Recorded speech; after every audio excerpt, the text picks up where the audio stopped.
Ooh, that's a good question. Um, I think it's hard for me to actually be innovative. Uh-huh. I'm a very type A, like direct person. So Like I think I linear. have to Mm-hmm. force myself to Yeah. be innovative. And I set aside brainstorming days Good.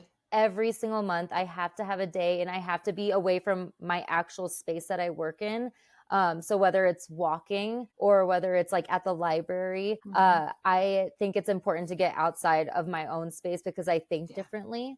Yeah. And then brainstorm. I think that it's like word clouding where you just write Yeah. a bunch of Mm-hmm. things Yeah. on a piece of paper and then you come back to it later on. So those are kind of the different things. And also, I get so many ideas through the creative people that I'm surrounded by with the app. So Yeah. all of that makeup artists, stylists, like they have that creative minds. I am like a linear mindset, and their mind, they have just so many amazing ideas. And most of the features on the application that are there now is because of their ideas. Oh, interesting. And it's actually incredible because they'll see a need for something and they'll be like, Yeah. hey, it'd be nice if there was an on the way button so our clients knew when we were on the way. And I was like, that's great, like great Let's do idea. it. I'm not in Yeah. it every day Yeah. like they are, and so they Yeah. understand that aspect better. So I do think that the innovation comes from surrounding yourself and brainstorming with others and Yeah. picking each other's brain. And I think a lot of it is everyone has so many good ideas. It's what you do with the ideas that's important. Yeah. Hello, my extraordinary women friends. I'm so excited to share today's episode with you. At my Ignite conference last month, we partnered with Blush Now for hair and makeup services, and they were absolutely fabulous. It was such a treat to have them on site, and I also got the chance to spend time with their founder, Nikita Jhaveri. Nikita is building a business that's well on its way to a million, all while defining what self-care means for busy women. As the founder of Blush Now, an on-location, on-demand beauty service, Nikita's mission is to empower women to prioritize themselves by making beauty convenient and accessible. Her company has partnered with big names like the Denver Broncos Cheerleaders and the Miss Colorado pageant, and has recently expanded into Arizona and Texas. In this episode, we're going to talk about Nikita's entrepreneurial journey, the barriers she's overcome, and how she's using technology and social media to grow her brand. Nikita's story is inspiring, and her passion for empowering women through her work shines brightly. Let's meet Nikita Jhaveri. Well, welcome to Extraordinary Women Radio, Nikita. I'm so excited to have you here today. Thank you. I'm excited to be here. Yeah, it was awesome to partner with you at my Ignite conference and have you join us, and just to get to meet you and to get to hear some of your story. So I loved partnering with you. Yeah, no, I'm so glad that we were able to meet and connect with each other. And I feel like I've only known you for a short amount of time, but I feel like already you've been so helpful and engaged in what I'm doing. So I appreciate it a lot. Oh, thank you, thank you. I just love what you're building. It's a great story because you've built a very successful company very quickly, and you've landed some great accounts. I mean, like you've landed the Denver cheerleaders, Denver Broncos cheerleaders. You've landed the Colorado Miss Miss Colorado Colorado. pageant. Yeah, Yeah. I mean, so really fun accounts to have. First of all, Yeah. Yeah. and so tell us a little bit about just the startup journey of your company. Yeah. So I actually it's people always think that I do hair and makeup myself, and I actually don't. I've never Right. been licensed. I've been in the beauty industry since I was 15 years old. I started at a salon actually in the Denver area. I'm born and raised in Colorado, and it's called Antoine Duché. And so I I started remember as a that. Yeah. receptionist there. And I loved it. It was so amazing to see people like walk in the door and if they didn't feel like their best selves or weren't confident, and immediately, like whenever someone goes to a salon and gets a blowout or like their color It done just or everything feels anything, better, yeah, right? yeah, you just walk differently when you go out of the salon and you feel like you need to go out that night. And so I feel like that feeling or what I was able to observe from that was contagious. And so I've been in the beauty industry for decades now, and I was always attracted to making people feel and women feel confident.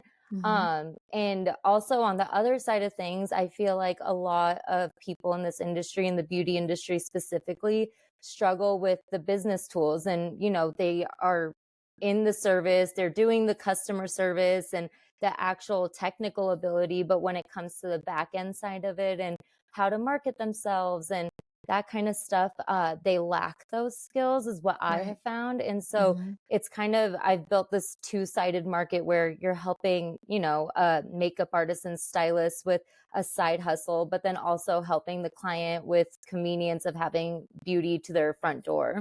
Right, right.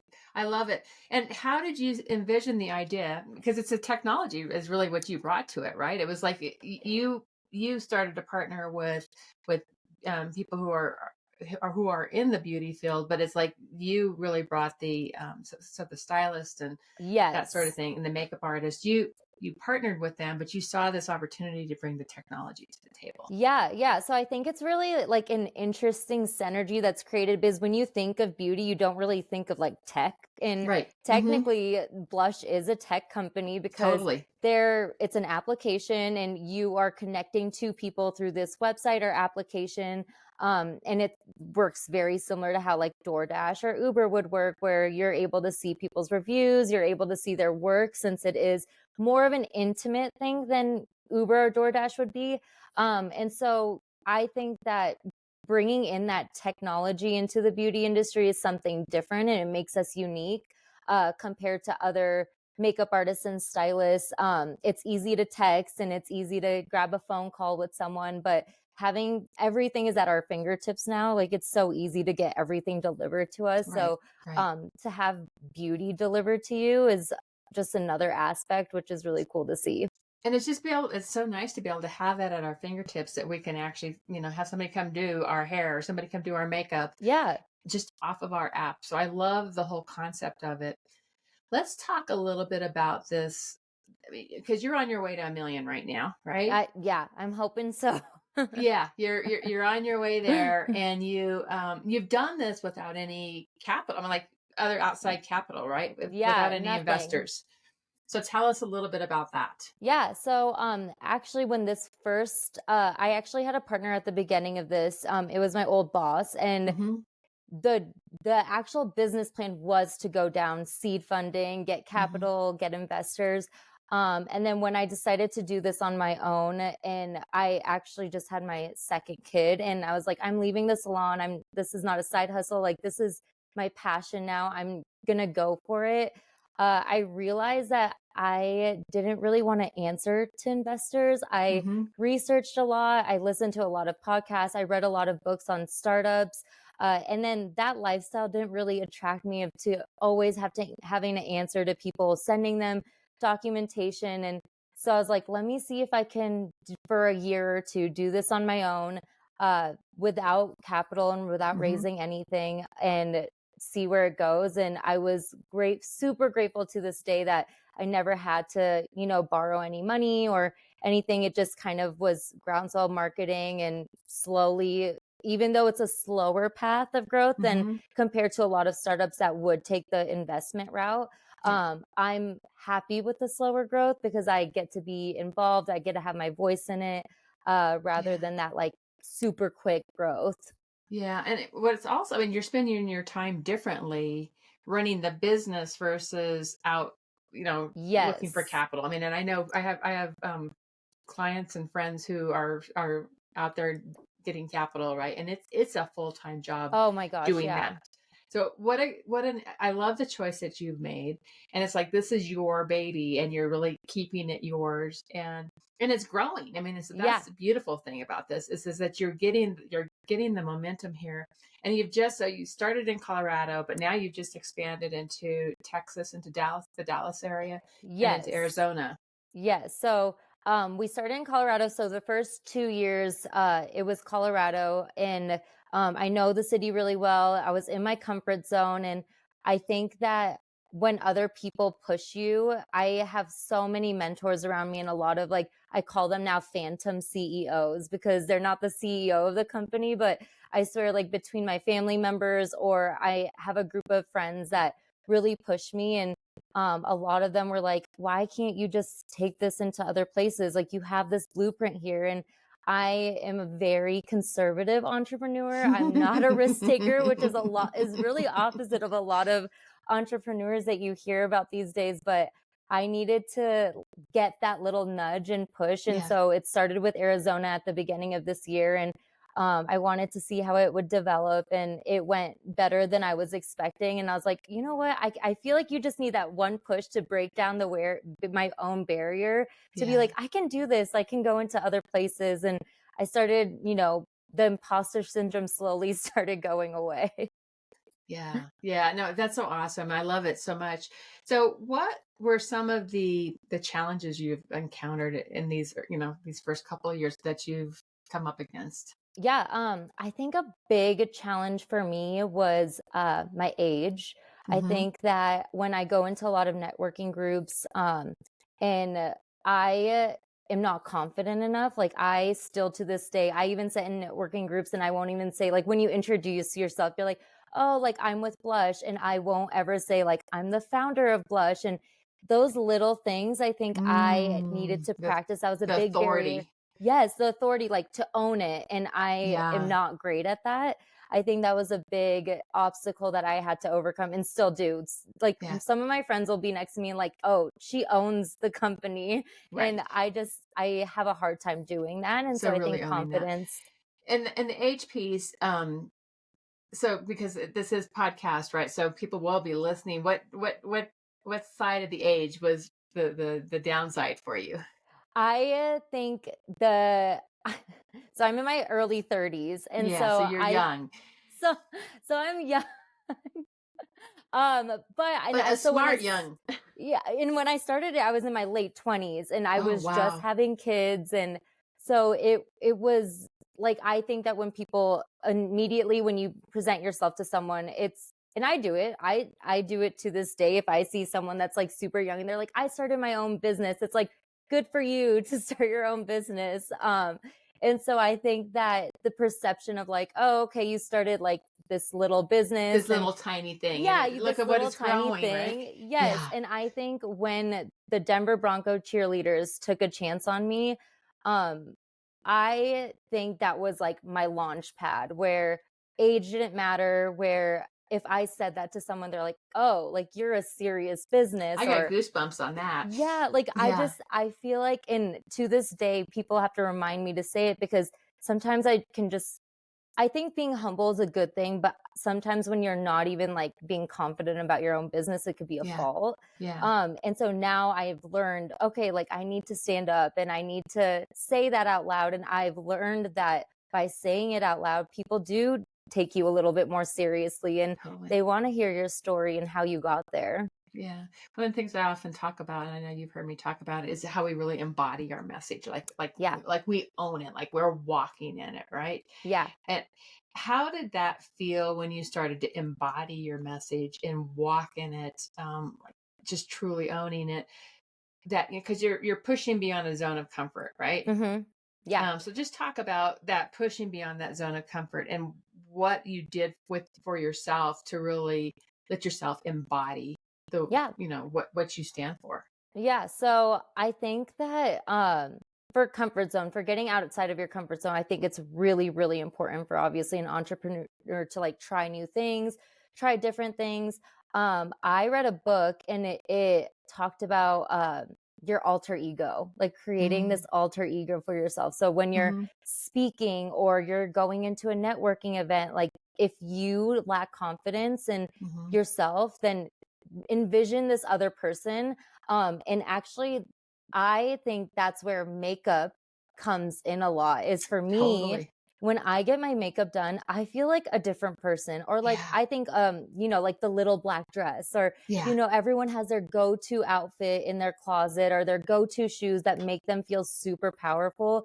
So for me, it was like an actual materialistic thing, like, okay, I'm gonna get my makeup done and I'm going to feel so much more confident, or I'm going to create this alter ego for myself that like I'm going to go out there and act like someone that's like not in my own body.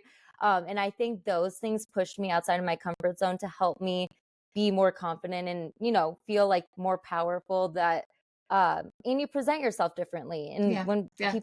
when people see you present yourself in a confident way, they want to be around you, they want to listen to what you have to say, they take you seriously. So I learned that really quickly that it does have a lot of positives. So I think over time it helped me get out into my comfort zone more. Yeah. And every single time you step into that comfort zone or out, just outside that line of comfort zone, you get more comfortable in that space, right? So that's one of the things I Yes. often say. It's like we have to get comfortable being uncomfortable. And every time we step there, we're expanding our Yeah, comfort zone. absolutely. And the more we do that. So talk a little bit about what you did to, I mean, you landed some great accounts, but what were the ways of really growing your business from a marketing perspective? Community, 100% community. I owe everything Mm, to the people around me, to the networking groups. I was someone that I would rather sit at home on my computer and like research all day and look up things, but that can only get you so far by, right, hiding behind a screen. And right. um, so I learned really quickly that I needed to get out in the community. The first thing I did was join the Chamber of Commerce. Cool. Uh, Which chamber did you join? I joined the South Metro Denver Cool. I've Chamber of heard great Commerce. things about that one. Yeah. Amazing. Yeah. I Yeah. have like, I do not think that I would be here today if it was not for that chamber. That's how Cool. much I feel like the women pushed me. I was in a really like sensitive state because I was still nursing my second kid while just Mhm. starting a business, leaving my full-time job.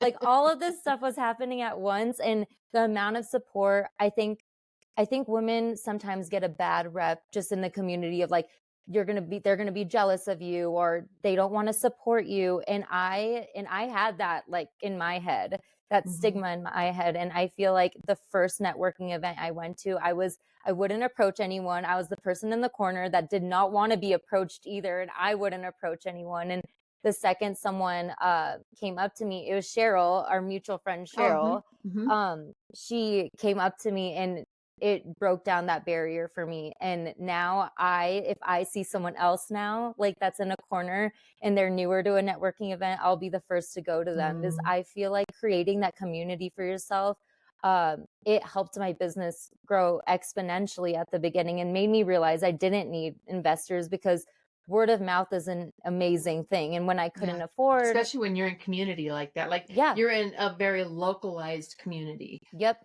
Yeah, absolutely. And people will vouch for you. They're like, "Oh, have you heard of, it's like if you for marketing, you have to see something 10 times, or now I think they're saying 16 times before Yeah. someone actually purchases." But Hmm. with word of mouth, like if people are constantly seeing you, not even your brand on there, but they're constantly seeing you, they're reminded like, "Oh, I know that she has that company, like I need to refer her." And I just think word of mouth and supporting your community just goes so far. Yeah, I so agree with that. What about social media? Have you leveraged that? How's that been part of your plan, your Yeah, strategy? so I'm terrible at social. I'm a millennial, even though I'm a millennial and I should love social media. I'm so bad at it. I knew that was my biggest weakness when I started this business, was social Hmm. media. I could spend hours. I love like the graphic part of it and like the Hmm. prettiness of it and visual, creating these things, but like I again would look too into it. Like you just question yourself, like, should I post this? Like, what should I write under this? And so I knew really quickly it was my weak spot in the Hmm. business. But Hmm. with my business being very visual, It was social important. media is extremely important. Hmm. So the second I found I had funds to offload social media, I Hmm. immediately offloaded it. And I think that early on my business, I realized the things that I did not like doing and Yeah. didn't enjoy doing. And I was like, I can find someone that's better than this. I'm not good at this. And I think acknowledging that at a really early state, what you're not good at, and Hmm. delegating it to other people or finding other people to help support your business in those aspects that they're good at, Yeah. will help be more efficient in your business and your daily tasks too. Yeah. How did you go about creating the app? I mean, you had the idea of, creating this. Tell us a little bit about that journey of getting the app built. Yeah, so the developer actually that built it is in Colorado, so Oh, he's cool. local. It was getting built during 2020. So Okay. I'm actually really grateful for the time during 2020, is because that was when all of this was getting built. So I had Hmm. so much time to sit there and pick the colors. And so in the back end, he developed this, and he taught me there's so much technology out there. Like, and I even think this is like a practice in your personal life. And I think that we don't utilize technology to its Yeah. fullest potential. Hmm. Like even like I just set time limits on my apps just recently, and it kicks you off. You can, choose your time. You can do focus on your iPhone so you can focus at work and not have a distraction. So I think there's little things with technology that he taught me that at a really when I was first starting this, that there's an answer for everything online. You just have to Hmm. search for it, and then Hmm. there's an easier way to do it. Use it to your advantage to assist Right. you. Right. And I think I learned that, and my mentor to this day, she tells me, so since it is an application and I'm not a developer myself and I Right. have to have other people do that aspect of it, I practice every quarter. She says, have a journal and write down the day-to-day stuff that you do, like the things that you have to get involved with, the fires you put out, the things that aren't automated, the processes that you haven't written down, and write what you're doing on a daily basis, in your notes in your phone, or writing it down, and fix those Right. the So that you're next not day. wasting time. Yep. So it doesn't happen Yeah. again. Yeah. So you're not wasting your time. You can take that time and use it towards something else. So I like learned how now when I have a day and I'm sitting there and like, what should I do today? I'm like, okay, this is good that I have You time and have I can, space. yeah, I have Well, space. as I a can CEO, you brainstorm. need that space, right? Yeah. As a Yeah. CEO, that's going to enable you to think bigger and actually start to look at, where's my next area that I'm going to expand in, Yeah. or what other ideas do I need to be bringing to the strategies of your business? So you need that Exactly. CEO time. Yeah. So Exactly. cool. So cool. Um, so I mean, we talked a little bit about technology. We talked about social media. Um, Talk to us about the next vision of your business. I mean, I know you've just launched into two new markets. Where's your business going, and what are your hopes for your business? Yeah. I I really love the big organizations that we work with. I've learned Hmm. that um I love that we can create a variety where we are able to do weddings, but then we can also do production work. And then also, if a mom wants maternity photos, we can go to her home so she doesn't have to go somewhere with her baby. So, all those things, I love all of the different things that we do. I Hmm. think the biggest thing is making it nationwide where people all over are able to Yeah. feel the convenience of it. Yeah. Um, I think that still to this day, people see, like Bravo TV and like the shows like Real Housewives, and people are getting glam at home. So it's like this luxury that people think that's untouchable sometimes, that Hmm. you can't have that because you can't afford it, or, Right. all of these famous people are Very getting it accessible. done.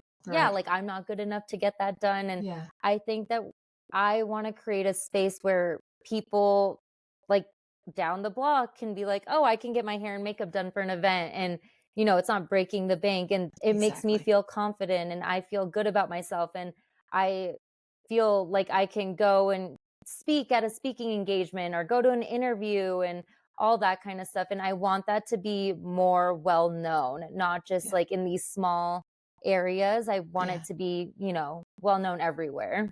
You've gotten engaged with the National Speakers Association in Colorado too. I remember you telling me that. So that's been a Yeah. good avenue for you as well. So Yeah. another way that you could really take that nationally, right? Yeah, exactly. I think that when looking at the business, it's important for me now to, if I want to implement something, like, okay, if I'm going to implement this, can it be replicated in multiple areas? So Yeah, looking on the scaling aspect of it, exactly. rather than just, okay, it could be done in Colorado and I could do it in Colorado, but can I do it in all of these other states as well? Right, So right. that's a big learning curve. Yeah. And how have you I mean, because at the back end, you need to have all of the stylist and the people that are going to do the work. How are you finding those people to bring onto your platform? Yeah. So in every state, even in Colorado, I started with using like a job search. So Indeed was the one I ended up using. I post an ad in every single state. Perfect. There's a plethora of hair and makeup artists every single state that want a side hustle. Mhm. Whether they own their own booth, they can't make it on their own, and they need just supplemental income for So it's a themselves. really it's a ne they're wanting it and you're providing the Exactly. platform. Yeah. So Awesome. at the beginning, I find my core, I usually say 5 people is what I really like to get. I take the Uh-huh. ad off.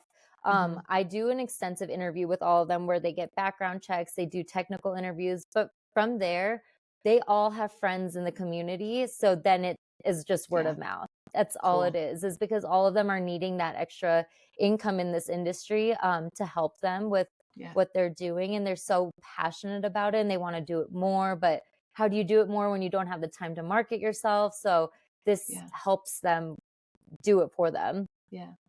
It's such an innovative company. I mean, this wasn't out there before, and I love the innovation that you brought to this. I mean, I can think of plenty of times when I getting a photo shoot done or something, and I needed somebody. I'm like, where do I find somebody? And now I always know where to turn to.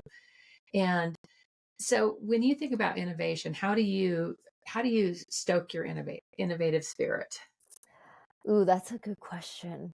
Um, I think it's hard for me to actually be innovative. Uh huh.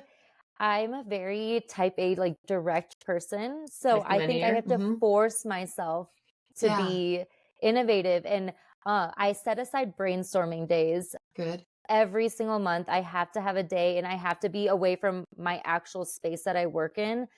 So whether it's walking or whether it's like at the library, Mm-hmm. I think it's important to get outside of my own space because I think Yeah. differently. Yeah. And then brainstorm. I think that it's like word clouding where you just write a Yeah. bunch of Hmm. things Yeah. on a piece of paper and then you come back to it later on. So those are kind of the different things. And also, I get so many ideas through the creative people that I'm surrounded by with the app. So Yeah. all of that makeup artists, stylists, like they have that creative minds. I am like a linear mindset, and their mind, they have just so many amazing ideas. And most of the features on the application that are there now is because of their ideas. Oh, And interesting. it's actually incredible because they'll see a need for something and they'll be like, Yeah. "Hey, it'd be nice if, there was an on the way button." So our clients knew when we were on the way and I was like, "That's great. Like great Let's do idea. it. I'm not in Yeah. it every day Yeah. like they are." And so they Yeah. understand that aspect better. So I do think that the innovation comes from surrounding yourself and, brainstorming with others and Yeah. picking each other's brain. And I think a lot of it is everyone has so many good ideas. It's what you do with the ideas that's important. Yeah. I love it. I mean, it took a lot of courage when the initial idea came up. So, you've got the idea. What if I had an app? Let's just go back to that moment. What if I had an app? Yeah. And then you said, now I could go with. I mean, what happened when you had that seed of an idea that you moved forward on that? I think that so I made a business plan which I to this day have never used. I I like looked up guides like how do you start a business? I have no idea how to start a business. I read a book. I read like a playbook on starting a business. And so you go down these lists of things that you have to do, like Mm-hmm. make a pitch deck, like all of these things and I have all of these things and I've never used any of them. Which I think is the mind of an entrepreneur is like you think that there's these lists that you have to go down and you I have to love check it. all of the boxes and You it's don't have not to. true. Yeah. Yeah. Everyone has a different way about going about things and doing things. And for me, it was, I thought I had to do those things in order to start a business. And Yeah. that was my mindset until I was like, no, I don't have to do any of this. I just have to get out there and talk to people about what I'm doing. That's all I have to Such good do. advice. I Yeah, love it so you just have much. to talk about it, and I truly Yeah. believe when you even start talking about it before I know a lot of people have side hustles and they're, starting a company while having their full-time job, and I think that's amazing to do, but you can start talking about it now because you get practice by your elevator pitch that you're making because you refine that and it's all about talking to people. Then they're like, "Oh, you should actually meet so and so," Yeah. and taking your chance. Like I think the biggest thing is if you're not asking people, like the saying, if you don't ask people, the answer is always going to be no. Your answer, if you Yeah. don't ask that to someone. So, Yeah. like for the Denver Bronco cheerleaders, like I think that I had barely launched blush in general. And when I approached the director, I Mhm. had a small proof of concept. The app was very minimal. I think I had 4 downloads on the app. That was Uh-huh. it. It was all more website based that people were booking. And I was like, "You are not gonna regret taking a chance on me." And I was like, "You just have to, I will work Oh, so hard. I am just starting." And I was trying, and I think it's important to be authentic. I told her, I was like, am just starting off, but like it's better than a company that might not have time for you guys or might not be able to adapt to what you're wanting. And I yeah. can adapt to anything right now. Like I'm flexible to whatever Oh you my want. And I gosh. think it's taking that chance to like you there's so many of us that think like these people are up here and they're unreachable. And then Yeah. when you realize that Go they for want it. to support you, like, and Yeah. if the worst they could have said is no, Yeah. and that Yeah. I move on. And the Yeah. same thing with Miss Colorado and Miss America came into, she's from Colorado, Miss America, the current Miss America is, and she reached out to us and we've done her hair and makeup a couple times. And Yeah.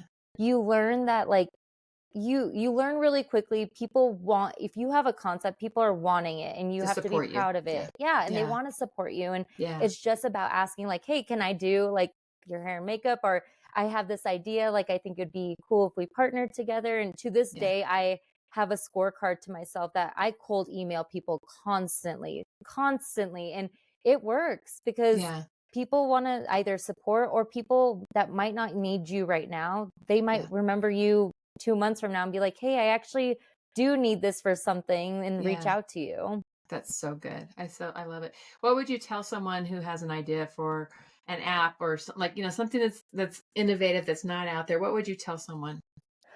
Ooh, I think going to friends and family first is super important.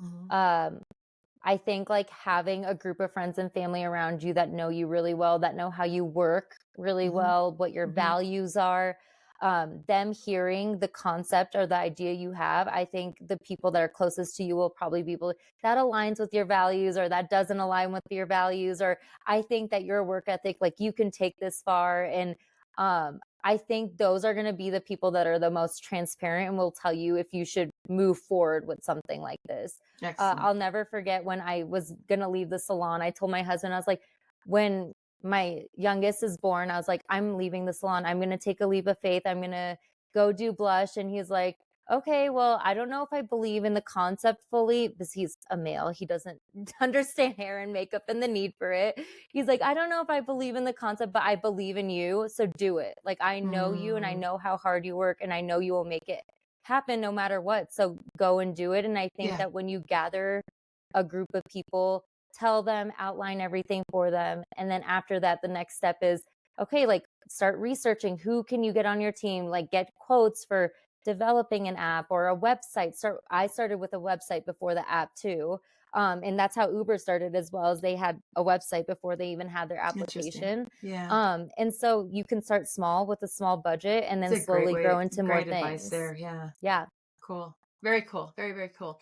Um, I know your message to be a sponge for educating yourself is so powerful. And you've hinted on it. It's like it's like all the things you read, all the things that you looked up. What should I be doing here?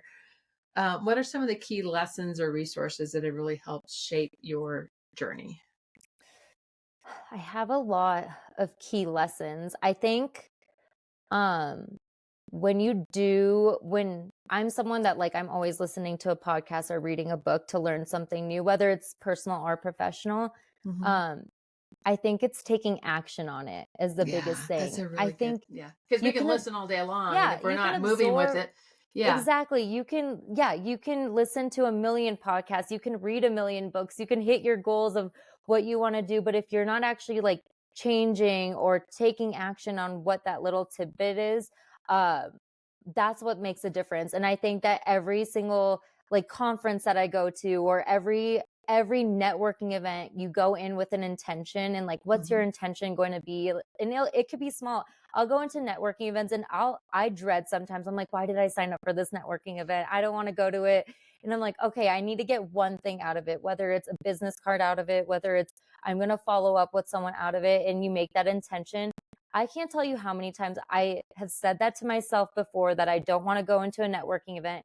I go into one, and then like they've become a big client of mine then, because Yeah. it's a photographer and they need makeup all the time. And Right. so I think those, like actually taking action and going to things and getting outside of your comfort zone, going back to that and Yeah. doing new things that you wouldn't do, and um, putting action into that is, I think, a big learning tool that I have learned. Cool. So good.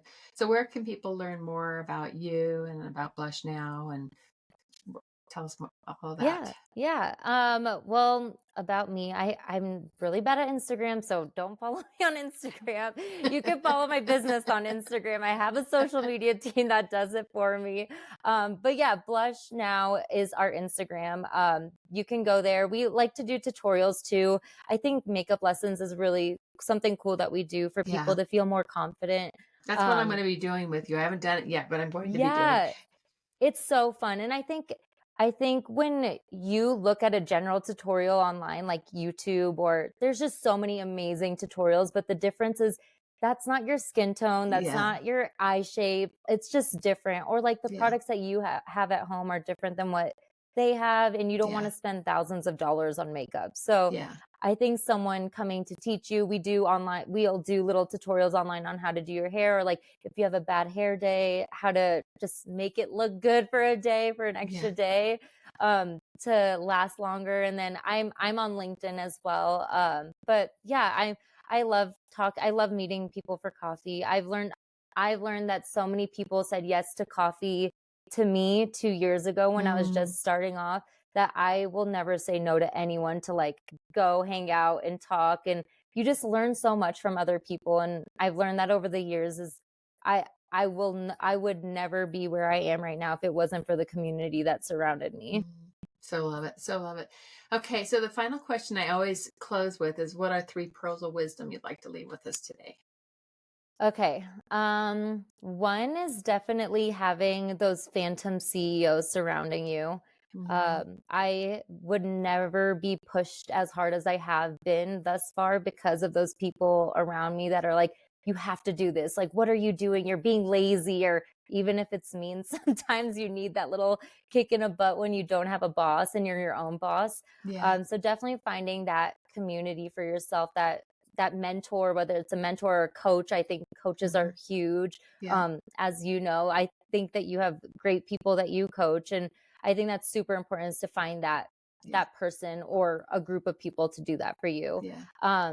I also think that, like I said before, when you are absorbing all this information, when you're listening to podcasts, or when you're reading a book, writing down at least one takeaway that you're going to take action on right away. That's Um, great. I That's a really good because advice. it will I think one of the books I read is like, if you are 1% better every single day, like imagine what you'll be 100 days from now, or whatever it Right. is. And so Right. just like pushing yourself 1% better, or I'm going to finding a write new that one tidbit. down today. Yeah, yes, it's so true. When you wake up with that mentality of like, okay, I can be 1% better than I was yesterday, Yeah. it just pushes you a little bit differently. So I Yeah. think that's a good one for people to know. Um, and then I think that finding your confidence is a big one. I think women especially have imposter syndrome, or they Hmm. struggle with confidence. And Hmm. it's funny when you see like when you talk to a guy at a networking event or in an interview process, like they are so self-promoting, and they it's honestly something to admire about men and not be upset with them, because we could do that. And I Yeah. think it's learning how to self-promote yourself and be proud of what you've built. And even if you haven't built something yet, just owning that, the persona that you've created, of going into another identity and feeling yourself that you can do this and step into a confident state is, I think, really important for people to take. Such good advice. Such good advice. Well, this has been so much fun, and I love hearing all of the story and all the good wisdom that you're sharing with us today. And I'll do a voucher, because you guys were awesome for me at Oh, good. Ignite. I Thank mean, I you. I really loved the hair and makeup you guys did for me, and you walk differently when you get your hair and makeup done. Yes. So you have a fantastic team, Well, And so thank you. kudos I to you. appreciate that. Thank Yeah. you. Yeah. Well, it's been great spending time with you today, and we'll see you around soon. Yeah, thank Okay. you.